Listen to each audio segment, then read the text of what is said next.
Hello everyone. सो आज के lecture में हम एक वन शॉट कवर करेंगे जिसमें हम ये सभी टॉपिक्स कवर करने वाले हैं। सबसे पहले curvilinear motion, then belt friction, then ladder friction, फिर block on horizontal plane, incline plane और टू वेज सिस्टम। सबसे पहले कर्वीलिनियर मोशन हम स्टडी करेंगे।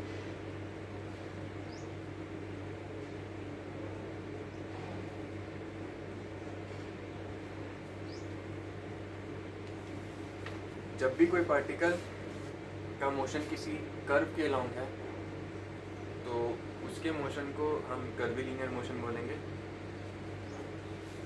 डेफिनेशन वाइज यहाँ पर हम नहीं जा रहे, डायरेक्टली यहाँ पर प्रैक्टिकल सिचुएशंस को आइडियलिस्टिकल सिचुएशंस को स्टडी करेंगे। लेट से ये कर्व्ड पाथ है सी करके, इसके अलोंग पार्टिकल मूव कर रहा है। लेट से वो पार्टिकल पी है, तो इस पार्टिकल का ओरिजिन से सेपरेशन रिप्रेजेंट करने वाला एक वेक्टर होगा जिसे मैं आर बोलूँगा। ये ओरिजिन है। अब यहाँ पर इस पार्टिकल के पास एक्सेलरेशन भी होगा और वेलोसिटी भी होगा। अगर ये हॉरिजॉन्टल एक्सिस है तो लेट से एक्सेलरेशन वेक्टर कुछ इस तरीके से पॉइंटेड है और वेलोसिटी वेक्टर कुछ इस डायरेक्शन में। ये एक रैंडम डायरेक्शन से कोई फिक्स नहीं है, ये यहाँ से परपेंडिकुलर ही होगा, ये ऐसे होगा और दैट स्टफ। अब इसके बाद अब इस पार्टिकल का मोशन हम 2 डायमेंशनल में स्टडी करेंगे। 3 डायमेंशन भी पॉसिबल है। 3 डायमेंशन में एक और एक्सिस इंक्लूड हो जाएगी, जेड एक्सिस करके, बट वहाँ पर इन सिचुएशंस को स्टडी करना थोड़ा सा कॉम्प्लिकेटेड हो जाएगा। सो अभी के लिए हम 2 डायमेंशनल मोशन को स्टडी करेंगे। तो अब यहाँ पर जो कोऑर्डिनेट सिस्टम हम यूज़ करेंगे उसको भी एक बार देख लेते हैं।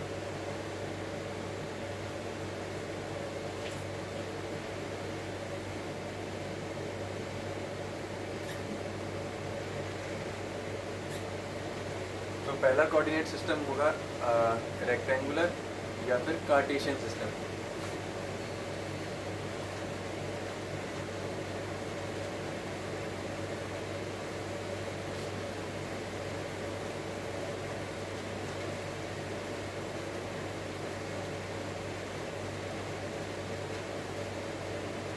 दूसरा होगा normal and tangential Cartesian system, normal and tangential system.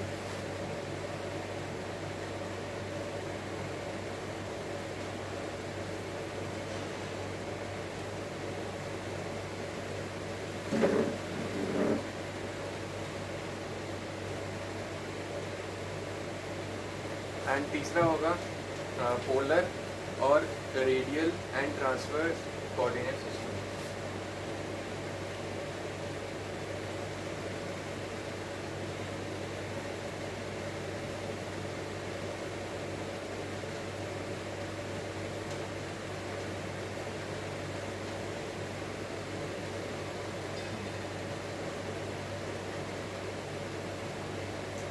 तो ये 3 टाइप के कोऑर्डिनेट सिस्टम्स होंगे जिसके अंदर हम इस पार्टिकल के एक्सेलरेशन और वेलोसिटी को एनालाइज करेंगे।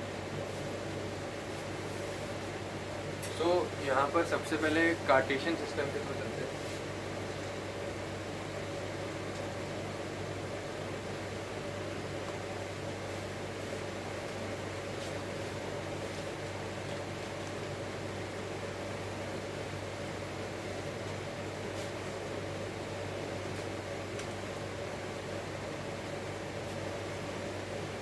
तो अगर ये मेरा कार्टेशियन सिस्टम है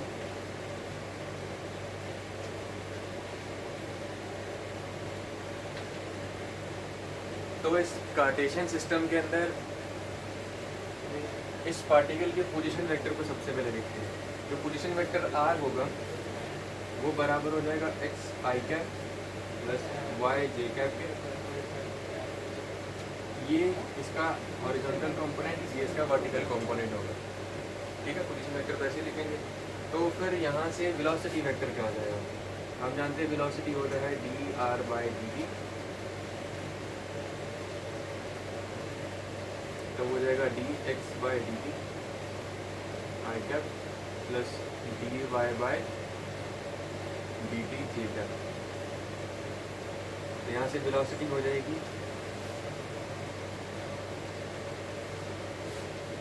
vx i cap plus vy j cap. तो मेरे पास वेलोसिटी वेक्टर कुछ इस तरीके से रहेगा कार्टेशियन सिस्टम के अंदर। तो इसका मैग्नीट्यूड क्या होगा? √of vx² plus vy²। ठीक है, सिमिलरली हम एक्सेलरेशन निकाल सकते हैं। एक्सेलरेशन क्या होगा? dv/dt।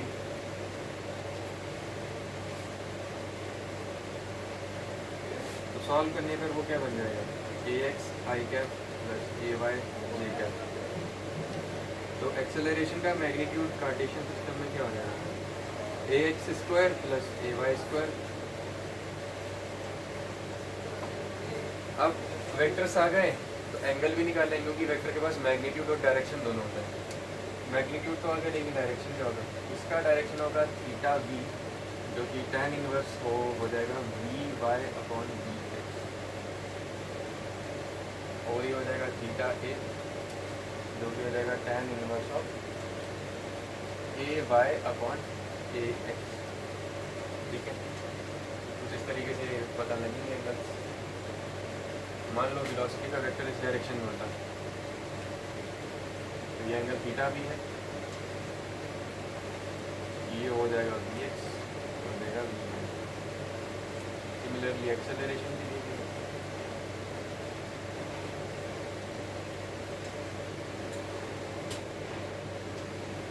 तो स्पेसिफिकली उन वेक्टर्स का मैग्नीट्यूड और डायरेक्शन दोनों इंटीग्रेट कर दिया कार्टेशियन सिस्टम में। अब इसके बाद आते हैं नॉर्मल और टेंजेशनल सिस्टम के अंदर वेलोसिटी और एक्सेलरेशन के बारे में पढ़ते हैं।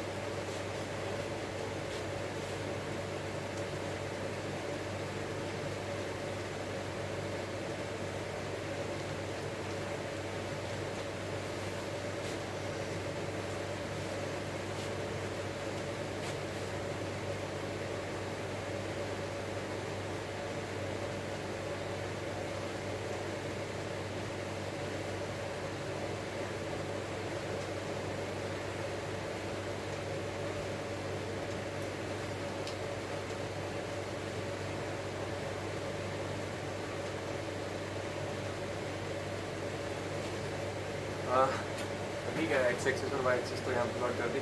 अब नॉर्मल और टेंजेशनल सिस्टम है, यहाँ पर लेट से ये कर्व पाथ है जिसके अलावा पार्टिकल मूव कर रहा है। सो लेट से initially particle p dash point पर था, और यहाँ से जो उसका पोजीशन वेक्टर था वो r था।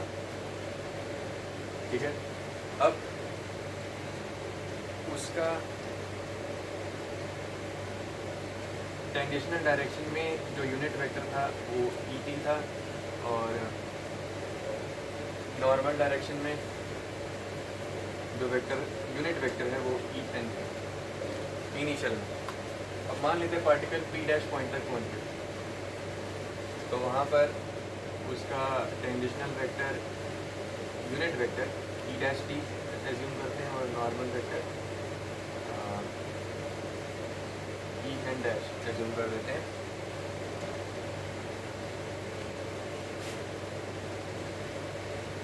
और लेट्स से इसका पोजीशन वेक्टर r डैश हो गया है, और ये बहुत ही स्मॉल डिस्टेंस डेल एस को कवर करके p डैश पॉइंट तक पहुंचा। तो अगर बहुत स्मॉल डिस्प्लेसमेंट है तो बहुत स्मॉल एंगुलर डिस्प्लेसमेंट, अगर लीनियर डिस्प्लेसमेंट बहुत स्मॉल है तो एंगुलर डिस्प्लेसमेंट भी बहुत स्मॉल होगा।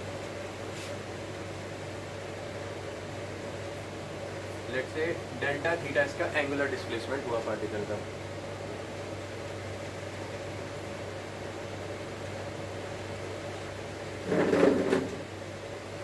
और जो टाइम इसे लगा यहाँ से P से P' में मूव करने के लिए, वो टाइम लगा डेल्टा T। बस ये कुछ एजम्पशंस थे जो हमने कर लिए। अब इसके बाद इसके वेलोसिटी और एक्सेलरेशन की इवैल्यूएशन पर देखते हैं।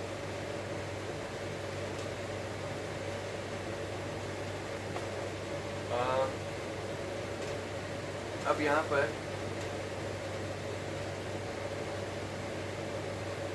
जो भी पार्टिकल का वेलोसिटी होता है कर्व्ड पाथ के लॉन्ग, मानिए कि अगर कोई पार्टिकल किसी कर्व पाथ के अलोंग मूव कर रहा है, जैसे कि हमारा ये कर्व पाथ है या कोई सा भी ऐसे कर्व पाथ है या ऐसे कर्व पाथ है, तो पार्टिकल जब भी इन कर्व पाथ के अलोंग मूव करेगा तो उसके पास सिर्फ और सिर्फ टेंजेंशियल वेलोसिटी का कंपोनेंट रहेगा, उसका नॉर्मल डायरेक्शन में वेलोसिटी का कंपोनेंट होगा नहीं। यानी कि अगर मैं कुछ ऐसा एज्यूम करता हूँ कि पार्टिकल के पास नॉर्मल डायरेक्शन में कोई वेलोसिटी है तो वो गलत है, क्योंकि ये हमेशा ज़ीरो ही रहेगा, नॉन ज़ीरो नहीं रहेगा। बट उसके पास टेंजेंशियल डायरेक्शन में वेलोसिटी होता है। तो ये चीज़ याद रखनी है कि कर्व मोशन के कर्व पाथ के लॉन्ग जो पार्टिकल मूव कर रहा है तो नॉर्मल डायरेक्शन में वेलोसिटी का कंपोनेंट हमेशा ज़ीरो रहेगा और टेंजेंशियल डायरेक्शन में वेलोसिटी का कंपोनेंट होगा। अब उसका रीज़न क्या है? उसका रीज़न ये है कि वेलोसिटी क्या होता है, डिस्टेंस कवर्ड और सॉरी डिस्प्लेसमेंट अपॉन टाइम, कुछ ऐसा ही है। या फिर हम कह सकते हैं स्पीड इनटू डायरेक्शन भी होता है वेलोसिटी। अब पार्टिकल अगर नॉर्मल डायरेक्शन के लॉन्ग डिस्प्लेस करेगा तो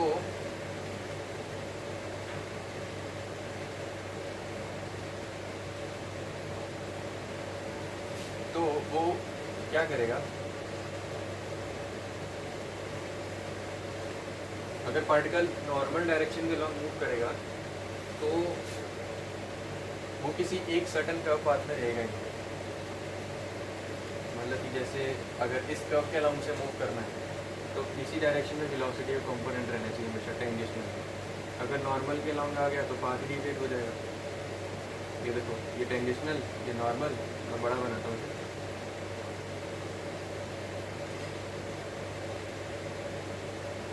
ये टेंजेंशियल कंपोनेंट, ये नॉर्मल कंपोनेंट, तो रिजल्टेंट कुछ इस तरीके से आएगा।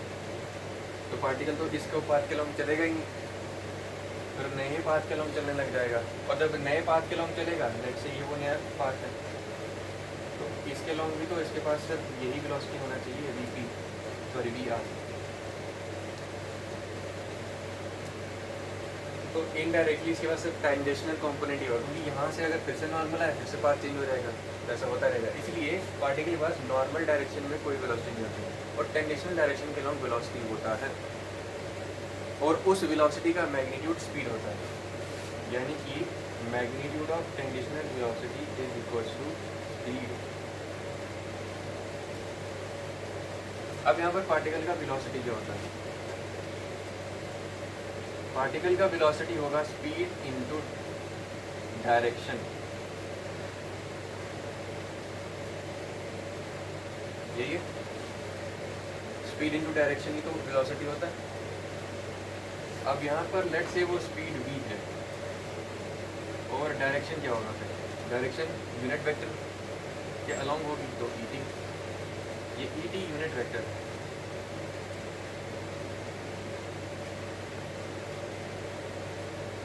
along tangential direction,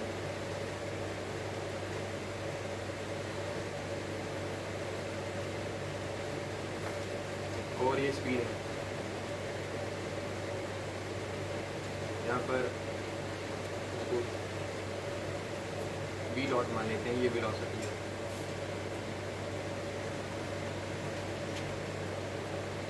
hope so ये बेसिक टर्मिनोलॉजीज क्लियर हो। अब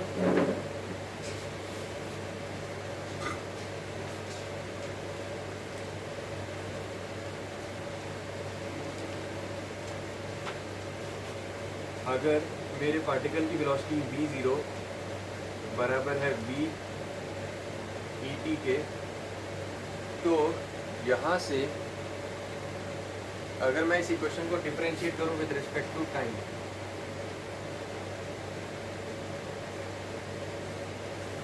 तो मुझे क्या रिजल्ट्स मिलेंगे, dv by dt into E t plus v into d e t by d t. अब हमें यहाँ पर ऐसा लगेगा कि ये तो यूनिट वेक्टर है, इसको मैं कैसे डी से डिफरेंशिएट करें, तो एक कांस्टेंट वैल्यू हो सकती है, लेकिन यहाँ पर उस चीज़ में कंफ्यूजिंग है क्योंकि मैंने इसको वेक्टर बोला है, तो वेक्टर के पास मैग्नीट्यूड भी होता है, डायरेक्शन भी होता है, तो ये कॉमन मिस्टेक है जो शायद मैं करता था कभी, यूनिट वेक्टर का डेरिवेटिव आ गया तो डायरेक्टली जीरो कर दिया, ये डायरेक्टली जीरो नहीं होता। अब इतनी एंटिटीज़ को हम एनालाइज करते हैं, ये तो हम पहचान गए हैं कि एक्सेलरेशन है,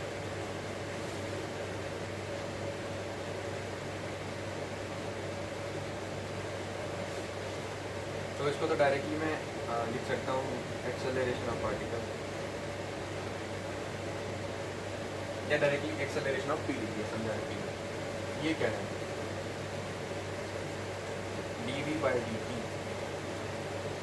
तो ये जो वेलोसिटी का मैग्नीट्यूड था ये टेंजेंशियल डायरेक्शन में है, तो इसका टाइम के रिस्पेक्ट में डेरिवेटिव मुझे क्या देगा, टेंजेंशियल डायरेक्शन में एक्सेलरेशन, तो acceleration along the tangential direction, नीचे लिखते हैं।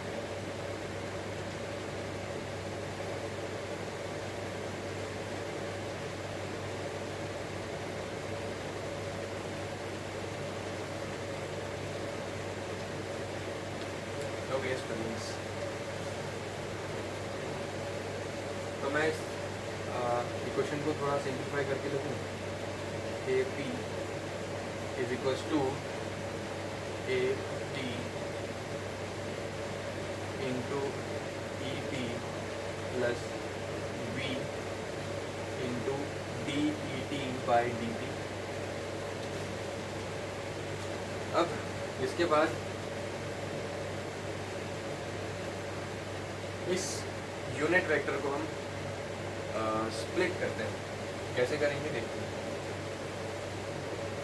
अगर मैं इसका पार्शियल डेरिवेटिव देखूं विद रिस्पेक्ट टू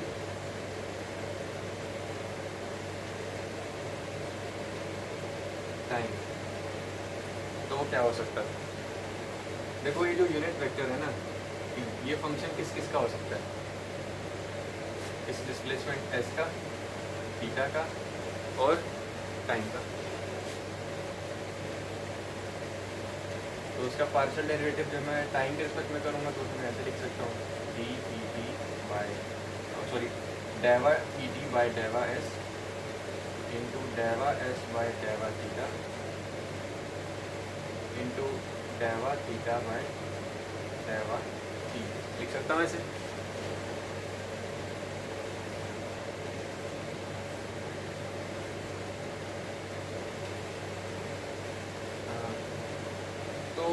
यहाँ पर कुछ चीज़ें जो हैं हम सिंप्लीफाई कर सकते हैं, जैसे कि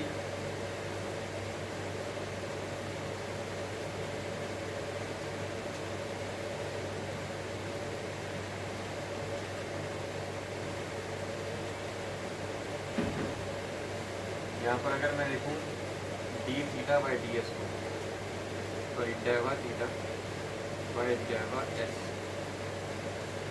तो ये क्या है, डेवा एस को मैं लिख सकता हूँ एस आर डेवा थीटा, कैसे, angle equals to r upon radius का फॉर्मूला से, तो इसको फिर मैं क्या लिखूँ 1/r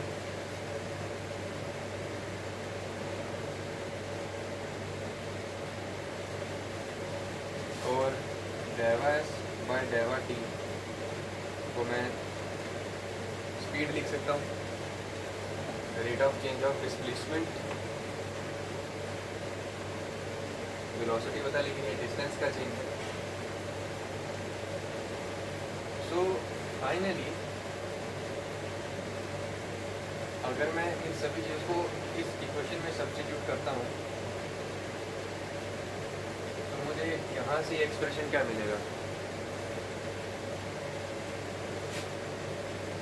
bye r del e t by del theta, ये करके मुझे एक्सप्रेशन मिल जाएगी।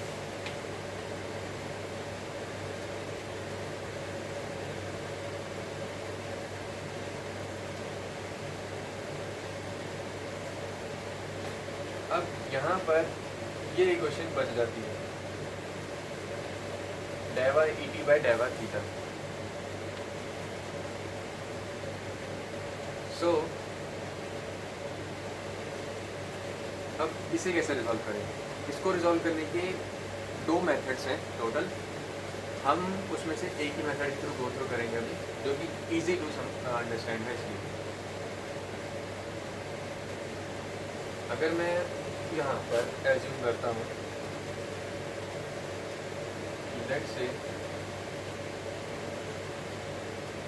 टेंजेंशियल डायरेक्शन में यूनिट वेक्टर पी टी था कुछ इस तरीके से प्लॉटेड, और हॉरिजॉन्टल एक्सिस के साथ इसका एंगल क्या है, इंक्लिनेशन का जो भी है। फिर जो नॉर्मल कंपोनेंट रहेगा इसका, ऑफकोर्स इसके परपेंडिकुलर होगा, तो फिर ये एंगल थीटा होगा। इस तरीके से तो अगर मैं ई को एज्यूम करता हूँ एज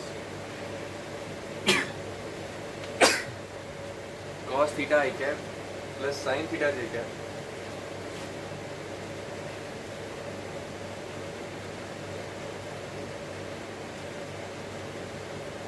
तो En क्या हो जाएगा,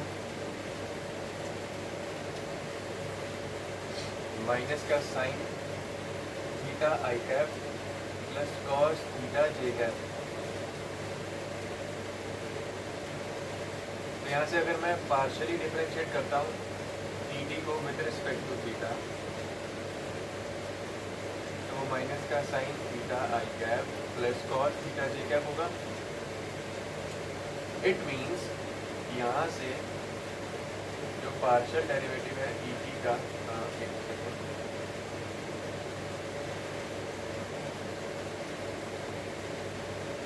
जो पार्शियल डेरिवेटिव है टेंजेंशियल डायरेक्शन के लिए प्रेजेंट यूनिट वेक्टर का with respect to theta, that can be written as En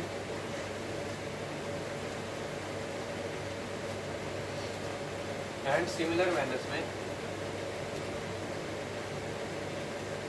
जो पार्शियल डेरिवेटिव है नॉर्मल डायरेक्शन में प्रेजेंट यूनिट वेक्टर का with respect to theta, that is equals to minus of e t. तो ये दोनों चीज़ें अपने को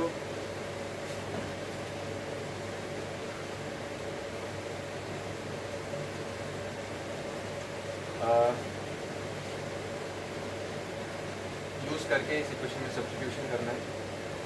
तो यहाँ से अगर मैं कुछ चीज़ें इरेज करूँ, स्पेस बनाते हैं,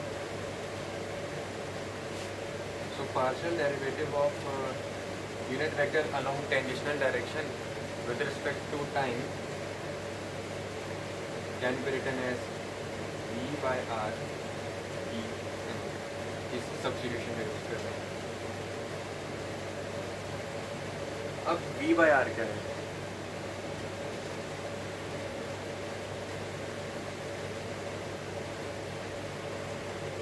यहाँ कुछ गड़बड़ हुई है।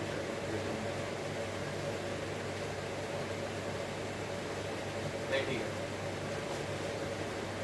v by r क्या हम बताते हैं। अब यहाँ पर सब्स्टिट्यूशन करो इस इक्वेशन में, तो पार्टिकल का एक्सेलरेशन क्या हो जाएगा, a t e t plus v square by r e n। अब v स्क्वायर बाय r क्या है, ये है नॉर्मल डायरेक्शन में एक्सेलरेशन का मैग्नीट्यूड, और ये टेंजेंशियल डायरेक्शन में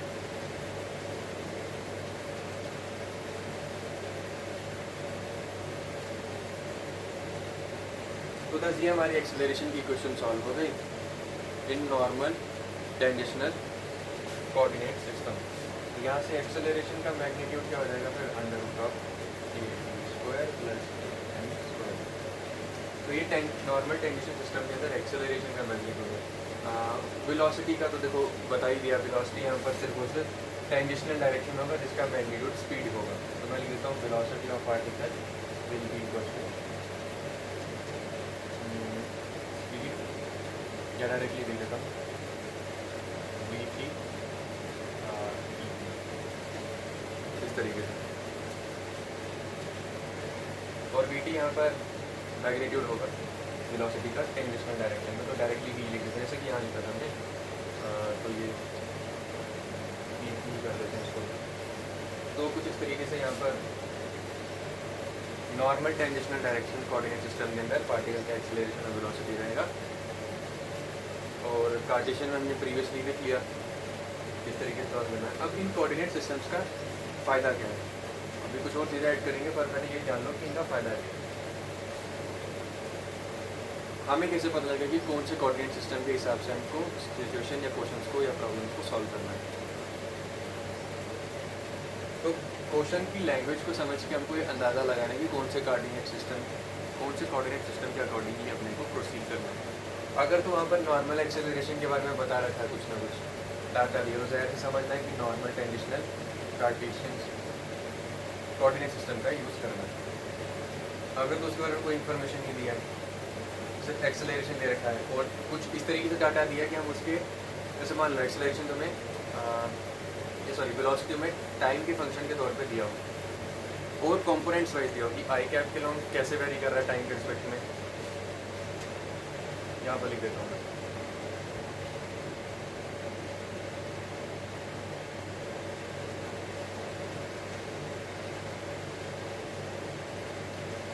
कुछ इस तरीके से कंपोनेंट्स में वेलोसिटी दे रखा है as a function of time.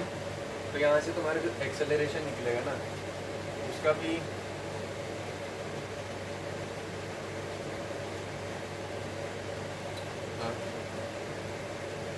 एक हॉरिजॉन्टल एक वर्टिकल कंपोनेंट निकलेगा। तो उस केस में कार्टेशियन सिस्टम यूज़ कर लेना, क्योंकि यहाँ पता ही नहीं है कौन सा नॉर्मल डायरेक्शन में कौन सा टेंजेंशियल डायरेक्शन में, इसी लिए कार्टेशियन सिस्टम यूज़ कर लेना। अब इसके बाद एक यहाँ पर इंटरेस्टिंग चीज़ है,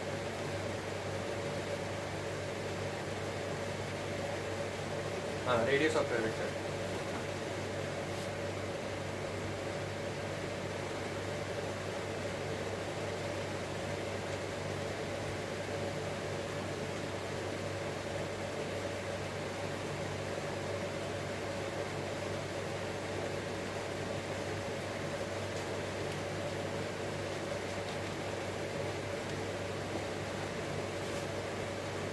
तो इस पार्टिकल का रेडियस ऑफ कर्वेचर क्या होगा?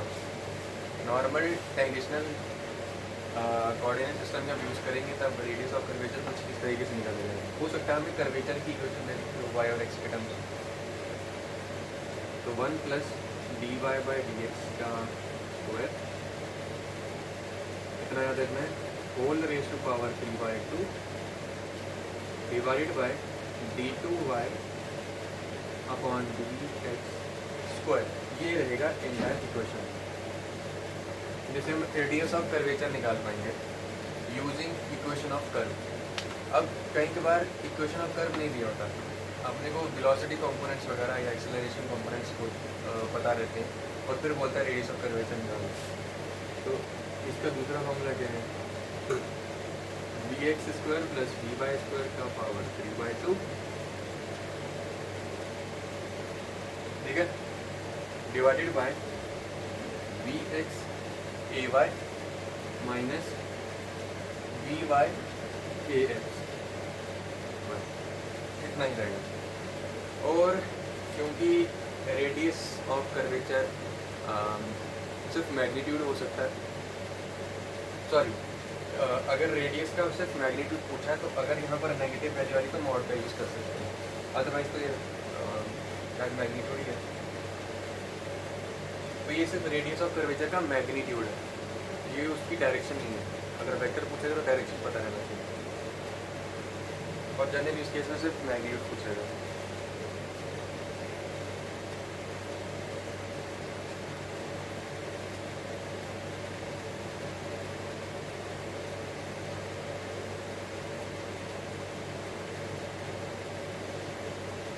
अब इसके बाद है रेडियल एंड ट्रांसवर्स या पोलर कोऑर्डिनेट सिस्टम कह सकते हैं।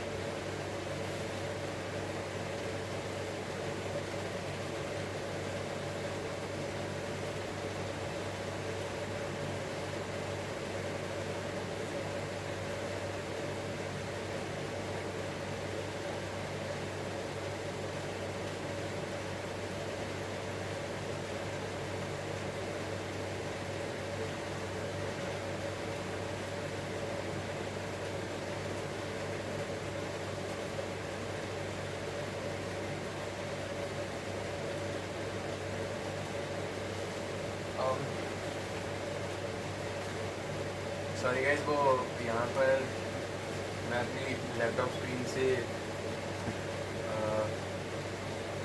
देख करके चीज़ें आपको पढ़ा रहा हूँ, जस्ट बिकॉज कुछ चीज़ें छूट ना जाए इसलिए मैंने PDF ओपन कर रखी, इसलिए बार बार मैं सामने देख रहा हूँ, तो वो चीज़ से डिस्टर्ब मत होना।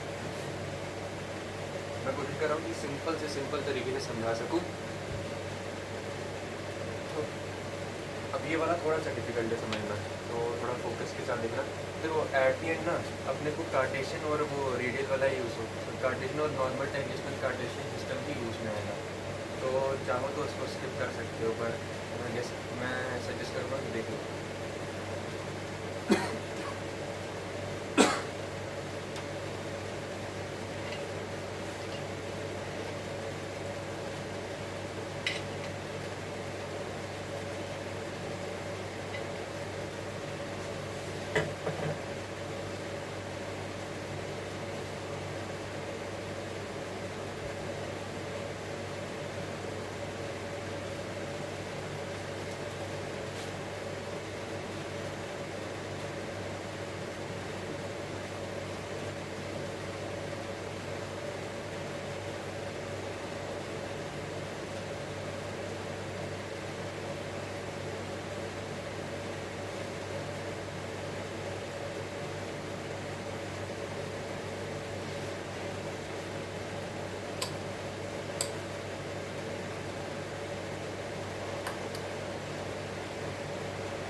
तो यहाँ पर मैं पहले इसको सिंपल शब्दों में पूरा समझा देता हूँ कि क्या होने वाला है ना, फिर उसके बाद हम लोग देखेंगे पूरा डेरिवेशन।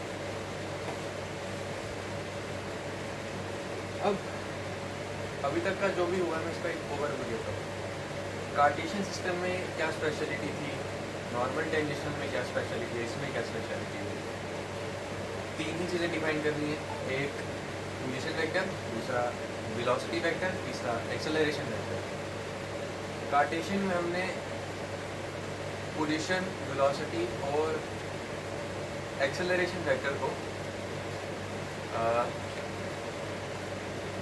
ब्रेक डाउन किया था in terms of x and Y.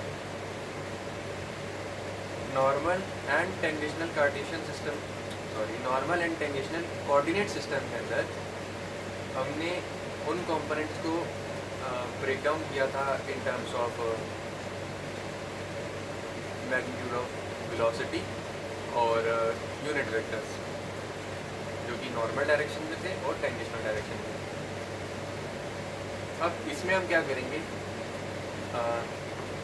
Radial और ट्रांसवर्स डायरेक्शन में कंपोनेंट्स को ब्रेक करेंगे in terms of r and theta. Radial direction कौन सी होती है, जो सेंटर की तरफ या जो भी कर्व है उसके कर्वेचर के सेंटर की तरफ डायरेक्ट करते हैं, और ट्रांसवर्स होता है उसके परपेंडिकुलर।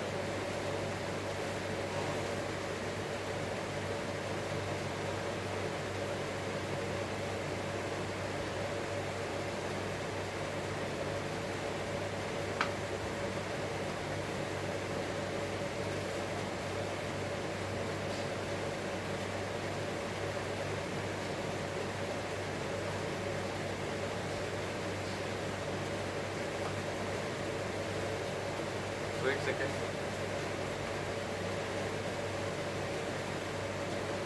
यहाँ पर आर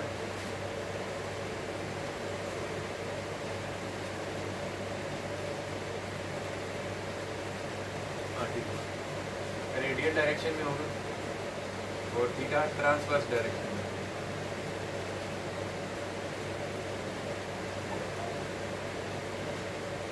जो भी स्पेलिंग है,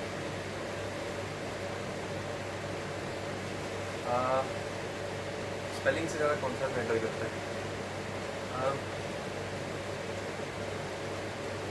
देखो मैं इतने पॉजेस इसीलिए ले रहा हूँ क्योंकि मैं कोशिश कर रहा हूँ सिंपल से सिंपल समझाऊँ। तो यहाँ पर जो भी है, ये रेडियल डायरेक्शन में एक यूनिट वेक्टर कंसीडर कर रहे हैं, ये ट्रांसवर्स डायरेक्शन में कंसीडर कर रहे हैं। इन एजम्पशंस के साथ ही हम करेंगे क्योंकि डायरेक्शंस तो यूनिट वेक्टर से ही मिलने वाली है, अदरवाइज तो और का तरीका नहीं। मतलब यूनिट वेक्टर्स की टर्म्स में डायरेक्शन को डिपेंड किया जाता है। इस पॉइंट को मान लो P, जहाँ पर पार्टिकल है, कर्व पे हम मूव कर रहे हैं, तो पोजीशन वेक्टर R क्या हो जाएगा? R not into ER। ER क्या रिप्रेजेंट कर रहा है? डायरेक्शन, और R नॉट क्या रिप्रेजेंट कर रहा है? मैग्नीट्यूड। और ये तो वेक्टर है।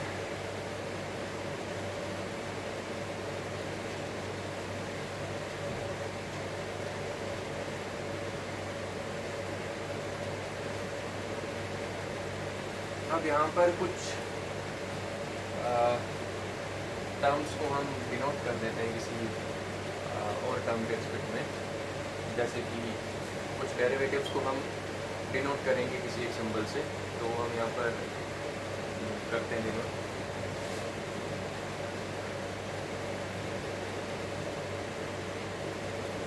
तो dr/dt को r डॉट से रिप्रेजेंट करेंगे, dθ/dt को थीटा डॉट से रिप्रेजेंट करेंगे,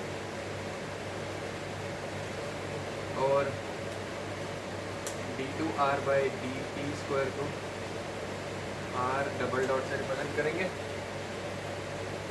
एंड d2θ/dt स्क्वायर को थीटा डबल डॉट से रिप्रेजेंट करेंगे। तो ये कुछ रिप्रेजेंटेशन है, मैं इसको ऊपर लिख देता हूँ यहाँ पर। dr/dt equals to r dot dθ/dt equals to theta dot d2r/dt square r double dot d2θ/dt square equals to theta double dot. हाँ, यहाँ सही रहेगा।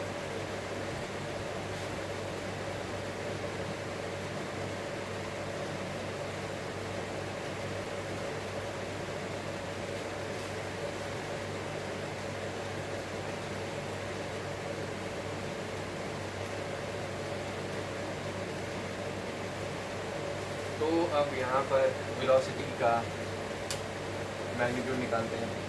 अब देखो एक चीज़ नोटिस की है क्या? एक सेकेंड,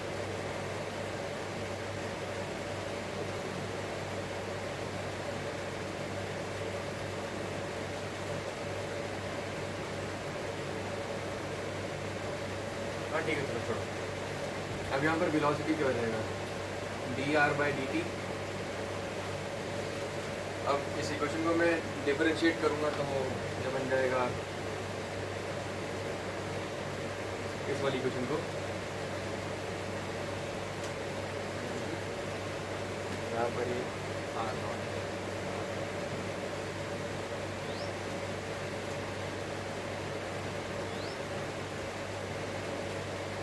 ये बन जाएगा r डॉट ER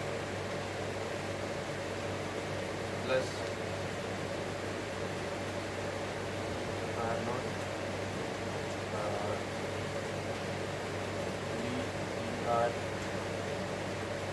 dr/dt। इस तरीके से बन जाएगी इक्वेशन।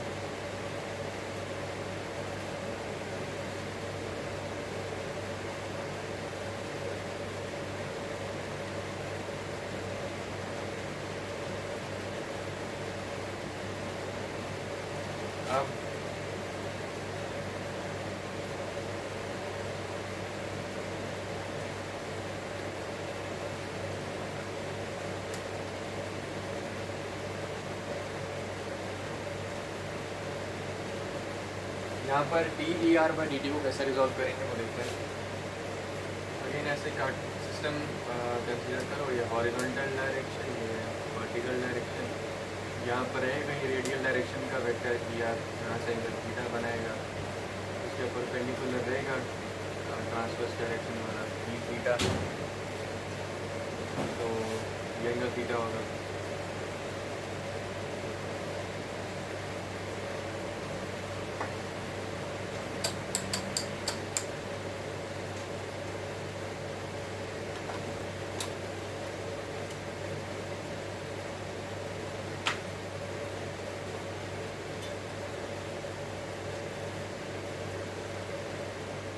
यहाँ से ER हो जाएगा cos of theta I cap plus sign of theta J cap, कुछ इस तरीके से रहेगा ER जैसे पहले कंसीडर किया था, और फिर E थीटा रिस्पेक्टिवली बन जाएगा माइनस का sine theta I cap plus cos theta J cap. तो यहाँ से अगर मैं सिर्फ थीटा के रिस्पेक्ट में डिफरेंशिएट करता हूँ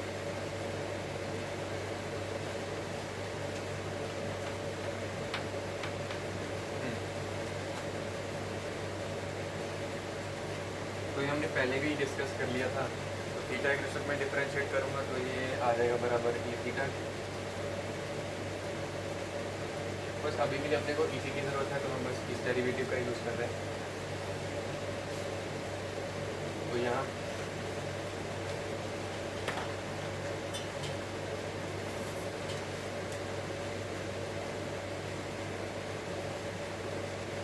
तो यहाँ पर अपने को रिजॉल्व क्या करना है, DER/dt, ये तो DER/d थीटा है, तो मैं DER/dt को लिख सकता हूँ S DER/d theta into d थीटा/dt। अब d थीटा/dt तो हम किससे रिप्रेजेंट करेंगे, थीटा टॉप से, और ये तो E थीटा है इंटू थीटा टॉप। तो बस यहाँ से इसकी वैल्यू सब्स्टिट्यूट कर देंगे, वेलोसिटी का इक्वेशन बन गया r.ER plus r0 E theta theta dot. तो बन जाएगी इंटायर इक्वेशन। थोड़ा सा कॉम्प्लिकेटेड है समझने में, लेकिन वैसे तो मैं यहाँ पर बता देता हूँ कि क्या क्या चीज़ें क्या है।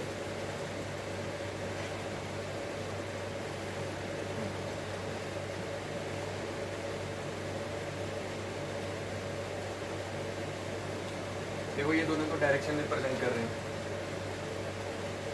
ये क्या रिप्रेजेंट कर रहा है, ये बता रहा है मैग्नीट्यूड इन रेडियल डायरेक्शन, और ये बता रहा है मैग्नीट्यूड इन ट्रांसवर्स डायरेक्शन।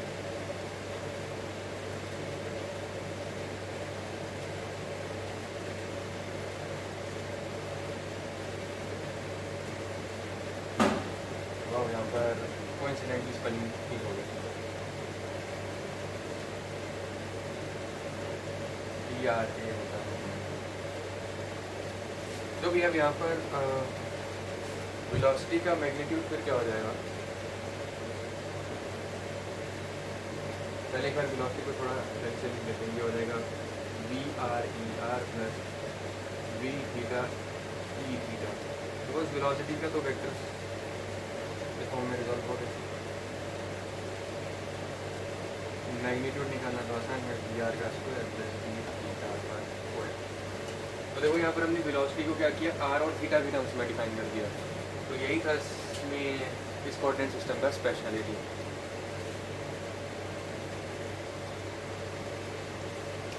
अब बस करना है क्या है, मुझे बस अब इस एक्सप्रेशन का यूज़ करना है और बस इसको टाइम के रिस्पेक्ट में डिफरेंशिएट करना है, एक्सेलरेशन आ जाएगा।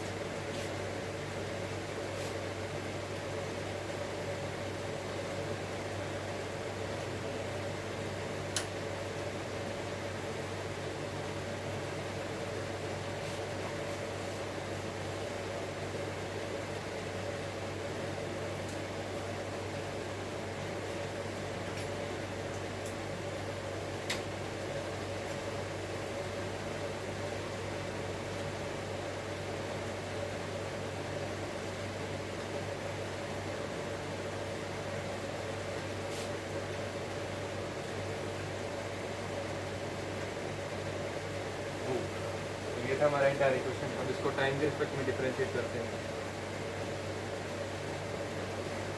तो चेन रूल से करेंगे डिफरेंशिएट। पहले इस एंटिटी में मैं इस टर्म को डिफरेंशिएट करूँगा, फिर इसे करूँगा। इसे करूँगा तो ये डबल डेरिवेटिव बन जाएगा टाइम के रिस्पेक्ट में। तो उसको मैं लिख सकता हूँ r double dot e t plus r dot d e t by d t. ये टी नहीं है, सॉरी, ये आर है। ई आर है, ऑफकोर्स रेडियल डायरेक्शन में रहता है।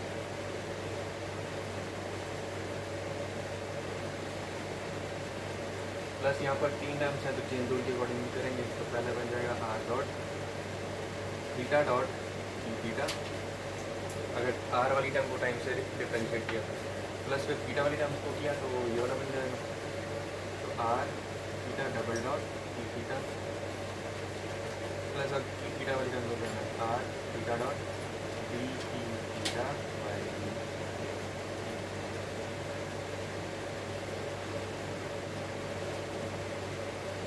तो d e theta by d t को रिजॉल्व करने के लिए यहाँ पर मैं d e theta by d theta को लिख सकता हूँ as minus of e are.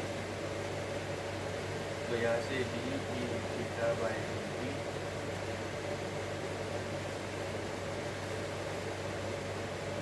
बराबर हो जाएगा minus of e are into theta dot के। तो बस यहाँ पर वैल्यूज को सब्स्टिट्यूट करके थोड़ा सा रिजल्ट कर लेते हैं।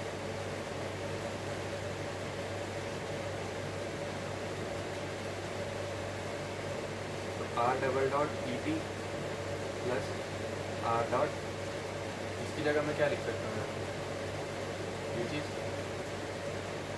Theta dot e theta plus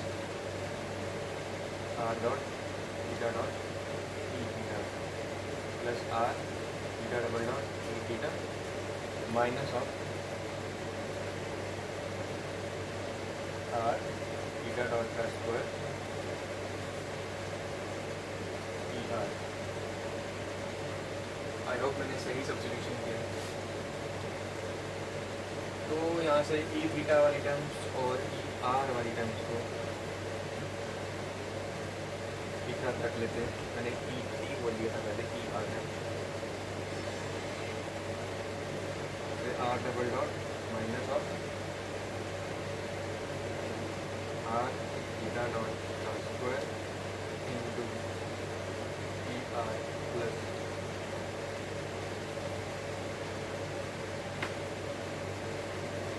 times of r dot theta dot plus of r theta double dot times of theta. अब ये इंटायर एंटिटी क्या है? ये है एक्सेलरेशन अलोंग रेडियल डायरेक्शन, ये है एक्सेलरेशन अलोंग ट्रांसवर्स डायरेक्शन का मैग्नीट्यूड। तो देख लो रेडियल डायरेक्शन में और ट्रांसवर्स डायरेक्शन में एक्सेलरेशन का मैग्नीट्यूड कैसा होता है। थोड़ा सा कॉम्प्लिकेटेड है क्योंकि ये सिस्टम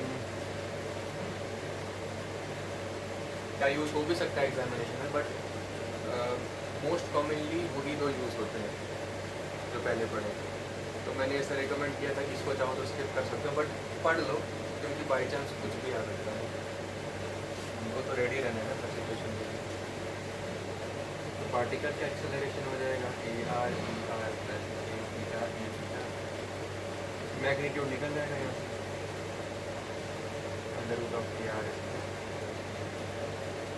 तो अपने को याद कर रखना है कि ए आर की वैल्यू और ए थीटा की वैल्यू आर और थीटा के टर्म्स में क्या थी, और इसी तरीके से नॉर्मल वाली में भी अपने को याद रखना है, नॉर्मल और टेंजेंशियल वाली सिस्टम में भी एक्सेलरेशन और वेलोसिटी के कंपोनेंट्स के मैग्नीट्यूड्स क्या थे। अगर कार्टेशियन है तो एक्स वाई के टर्म्स में, नॉर्मल है तो वेलोसिटी के टर्म्स में, और अगर रेडियल है तो रेडियल और ट्रांसवर्स वाला सिस्टम है तो आर और थीटा के टर्म्स में। सो यही थे सारे के सारे कार्टेशियन सिस्टम। बाकी यहाँ पर तुम एंगल्स तो निकाल ही सकते हो। अगर वेलोसिटी का एंगल निकालना है तो tan इनवर्स ऑफ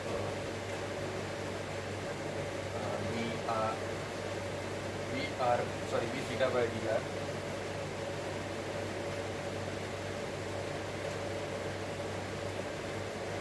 एक्सेलरेशन का डायरेक्शन निकालने के लिए एंगल थीटा होता है इनवर्स ऑफ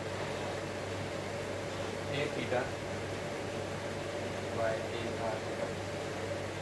कुछ इस तरीके से हमारे सारे के सारे कार्टेशियन सिस्टम्स कर्वीलिनियर मोशन के अंदर कवर हो चुके हैं।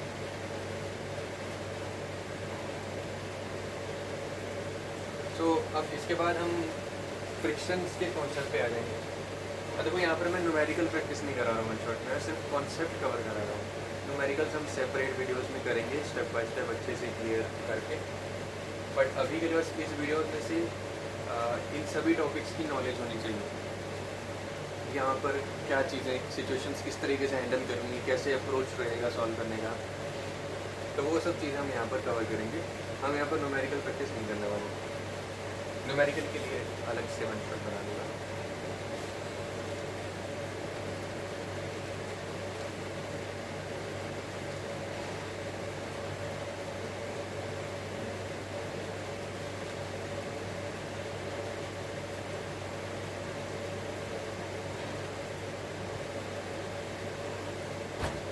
तो वीडियो लंबी बन रही है, बननी ही चाहिए।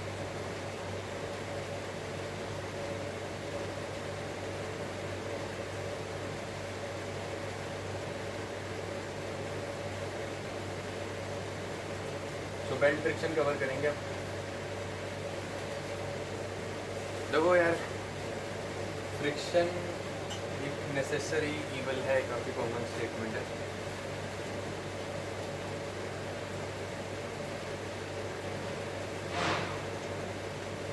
अब फ्रिक्शन के ऊपर बेस्ड काफ़ी पॉसिबल केसेस हो सकते हैं।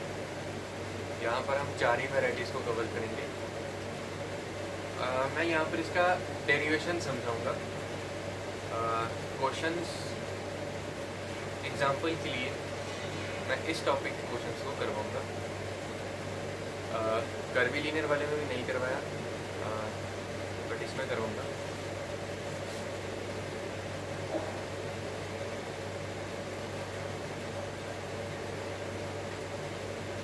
उसका रीज़न क्या है? रीज़न इतना ही है कि कर्वीलिनियर का कॉन्सेप्ट समझना काफ़ी ज़रूरी था कि उन कोऑर्डिनेट सिस्टम्स को हम कहाँ यूज़ करेंगे, क्यों पढ़े हम वो कोऑर्डिनेट सिस्टम्स। क्योंकि क्वेश्चन में डाटा जिस चीज़ के अकॉर्डिंगली दिया जाएगा, जिस कोऑर्डिनेट सिस्टम के अकॉर्डिंगली दिया जाएगा, उसी के अकॉर्डिंगली अप्रोच करना।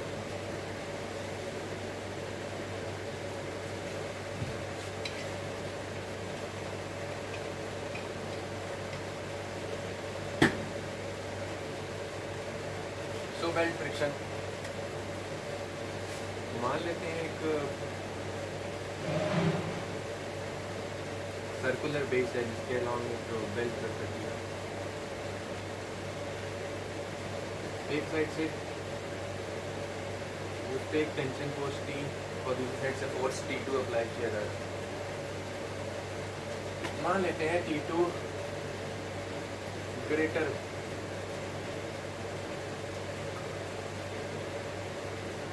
है मैग्नीट्यूड में और ये स्मॉलर। हम इसे वेट्स भी कंसीडर कर सकते हैं, फोर्स भी कर सकते हैं, कुछ भी कर। और ये A और B पॉइंट के अलॉन्ग बेल्ट रखी है और जो एंगल इसने कवर किया वो थीटा मान लेते हैं। और यहाँ पर फ्रिक्शन कोएफिशिएंट को, स्टैटिक फ्रिक्शन कोएफिशिएंट को म्यू कंसीडर कर लेते हैं।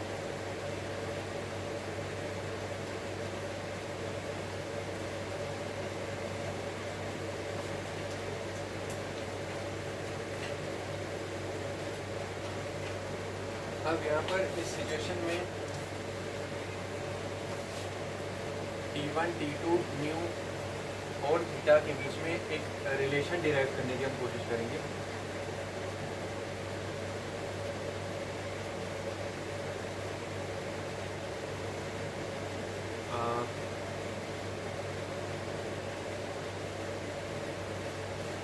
जो रिलेशन रहेगा कुछ इस तरीके से T2/T1 equals to e to the power mu theta.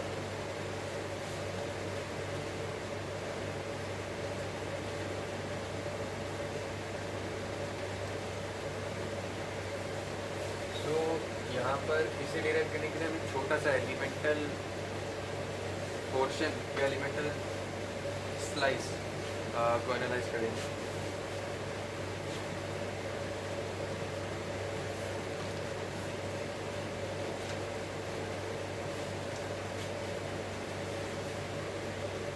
Diagram देख के मैं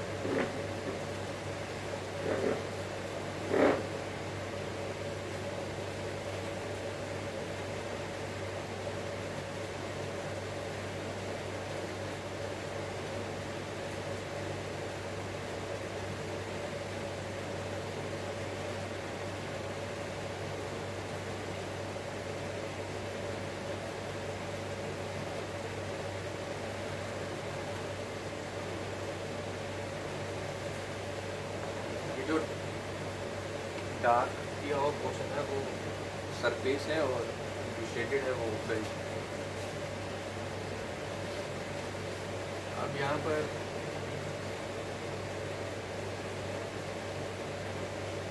कोऑर्डिनेट्स एज्यूम करते हैं एक्स और वाई कुछ इस तरीके से एक्सिस को प्लॉट करते हैं।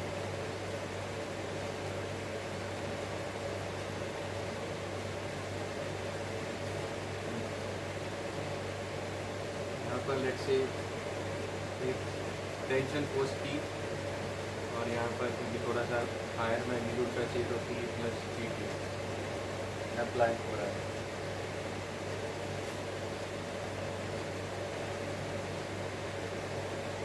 लेट्स से जो एंगल सब्स्टिट्यूट किया है ये है T या डेल्टा थीटा और यहाँ पर जो नॉर्मल कॉन्टैक्ट फोर्स लग रहा है वो है डेल्टा एन और यहाँ भी डी टी नहीं डेल्टा टी ही कंसिडर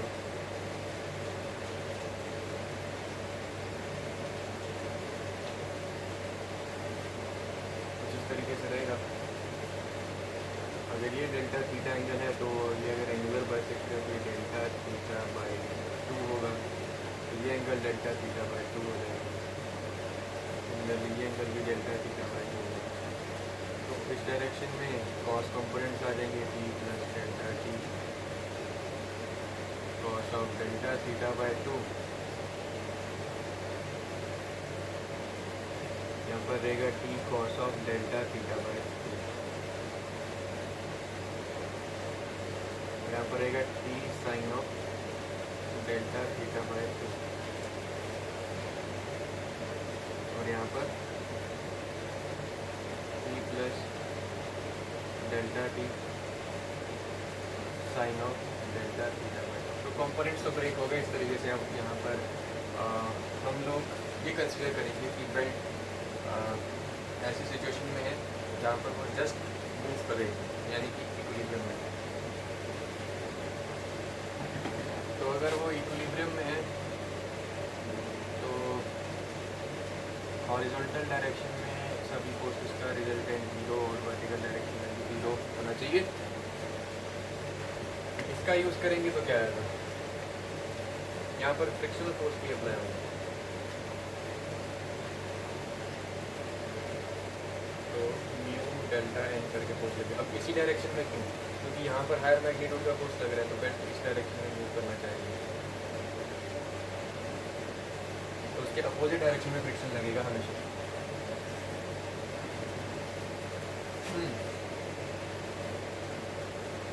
तो ये T plus delta t into cos of delta theta by 2 minus of mu delta n minus of T cos delta theta by 2 equals to 0 हो जाएगा। तो यहाँ से ये टर्म और ये टर्म पर एलिमिनेट हो गए।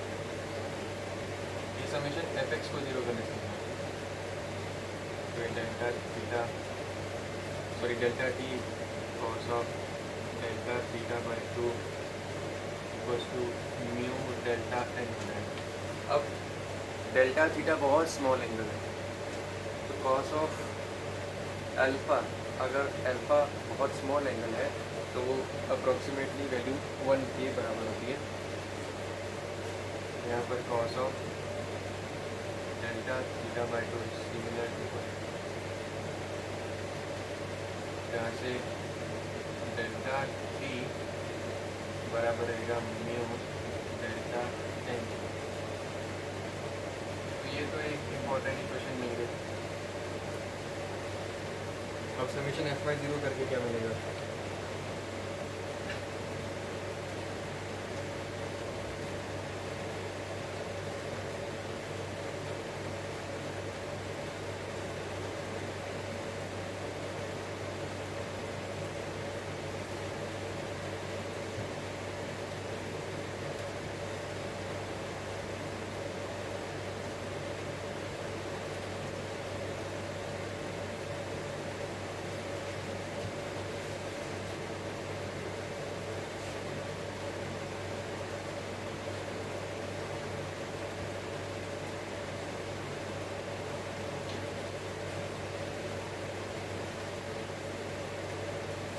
अब यहाँ से साइन ऑफ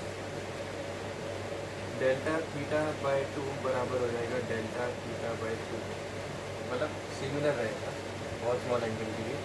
यहाँ से डेल्टा एन हो जाएगा 2t delta theta by two cancel, तो डायरेक्टली यहाँ पर मैं इसको t डेल्टा थीटा लिख सकता हूँ प्लस अब ये वाली entity delta T delta theta by to. अभी दोनों ही बहुत स्मॉल है तो ये अप्रॉक्सीमेटली 0 के बराबर रहेगा। तो डेल्टा एन हो जाएगा टी डेल्टा थीटा। तो एक दूसरी इंपॉर्टेंट इक्वेशन मिलेगी। अब इन दोनों इक्वेशंस को सब्स्टिट्यूट कर दें दूसरे में, तो डेल्टा टी मिल जाएगा mu times of t delta theta. तो delta t by t equals to mu delta theta हो जाएगा। दोनों साइड इंटीग्रेशन कर देंगे, यहाँ लिमिट चल जाएंगी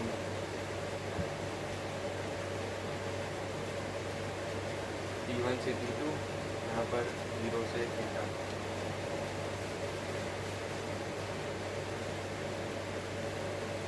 तो सॉल्व करने का रिजल्ट बनेगा ln T2 by T1 equals to mu theta. तो यहाँ से T2 बाई T1 हो जाएगा e to the power mu theta. तो ये इनके बीच में जो रिक्वायर्ड रिलेशन था हमने प्रूव कर दिया, ये इंवर्स के डेरिवेशन। इसके ऊपर 2-3 क्वेश्चन करते हैं ताकि अच्छे से समझ में आए इसका यूज़ करने का।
ठीक, तो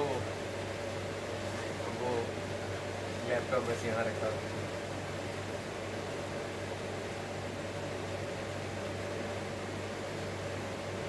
A chain having weight of 1.5 Newton per meter and total length of 10 meter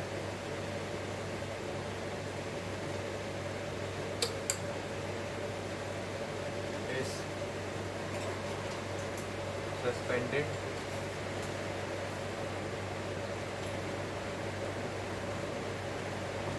over a track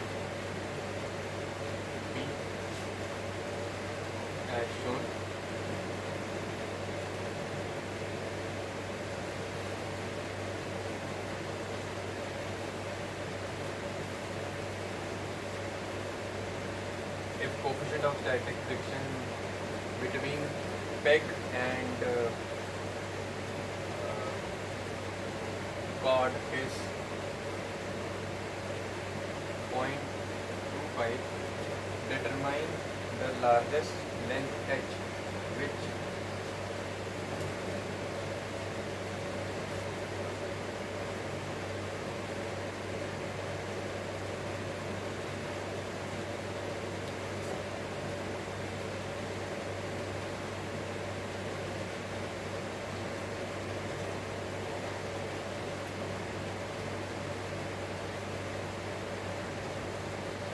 one side of suspended rod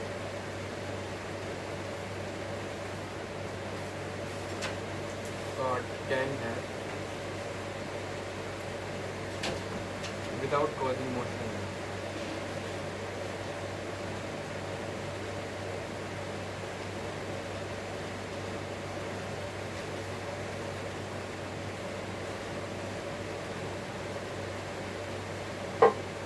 Neglect the size of pen.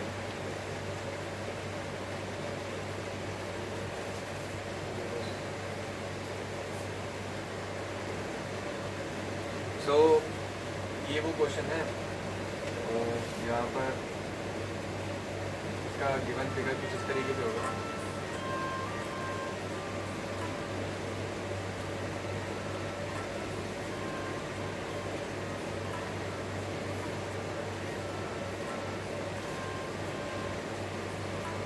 ठीक है, मैं समझा देता हूँ इनडायरेक्टली। क्वेश्चन में दिया गया है, बोला कि एक चेन है जिसका वेट 1.5 न्यूटन पर मीटर है, तो उसका टोटल लेंथ 10 मीटर है। अब वो एक पुली है एक पेग के अलाउंग कुछ इस असेंबली में रखा हुआ है। यहाँ पर कोएफिशिएंट ऑफ स्टैटिक फ्रिक्शन जो पुली और पेग के बीच में इस कॉर्ड और पेग के बीच में लग रहा है 0.25 न्यूटन है। हमको डिटरमाइन करना है कि एच की लार्जेस्ट पॉसिबल वैल्यू क्या हो सकती है, जिसके लिए यहाँ पर मोशन ना हो। अब लेंथ वाइज अगर एच ज़्यादा है तो इस पोर्शन का वेट भी ज़्यादा होगा, इस पोर्शन का वेट कम होगा। और यहाँ पर जो लैप एंगल है वो 180 डिग्री है, यहाँ से यहाँ का एंगल 180। ये पॉइंट ए है, पॉइंट लैप एंगल वही थीटा है। फॉर्मूला में क्या यूज़ करेंगे, d1/d2/d1 equals to e⁻⁻μ theta. यहाँ म्यूस डाली मैंने डायरेक्टली, क्योंकि सिस्टम इक्विलिब्रियम में रहना चाहिए।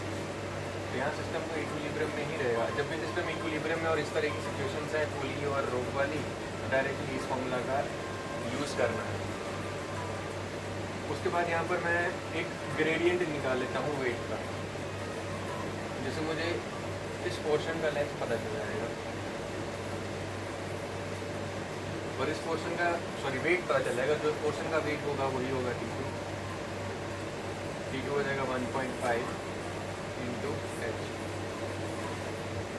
और T1 हो जाएगा 1.5 इंटू 10 - 10।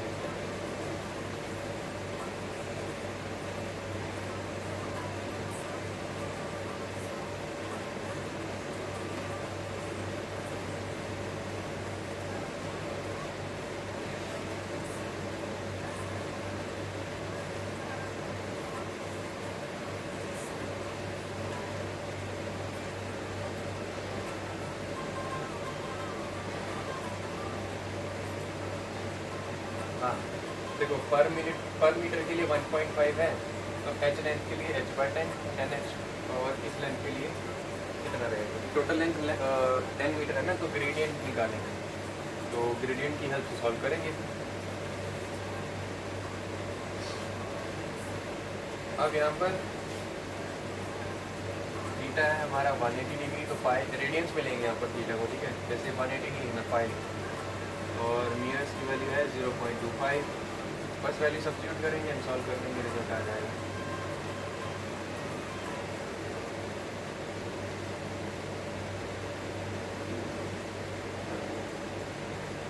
यहाँ से मुझे h की वैल्यू मिल जाएगी रिजॉल्व करने में। मैं चाहता हूँ रिजॉल्व आप खुद करो। तो रिजॉल्व करने पर रिजल्ट आएगा 6.87 मीटर, इस तरीके से। अब यहाँ पर ये तो बस एक सैम्पल क्वेश्चन था, बाकी जो और अच्छे लेवल के क्वेश्चन हैं जिसमें इंक्लाइंड वेज है, मल्टीपल पुली सिस्टम है, या फिर किसी सिलेंड्रिकल रॉड के लॉन्ग रोप इंसर्कल्ड है मल्टीपल टाइम्स, वैसी सिचुएशंस को हम सेपरेट करके रिजॉल्व करेंगे, सेपरेट करके सॉल्व करेंगे डिफरेंट वीडियोस में। इसमें बस एक बेसिक आइडिया लेने के लिए हमने क्वेश्चन लिया था।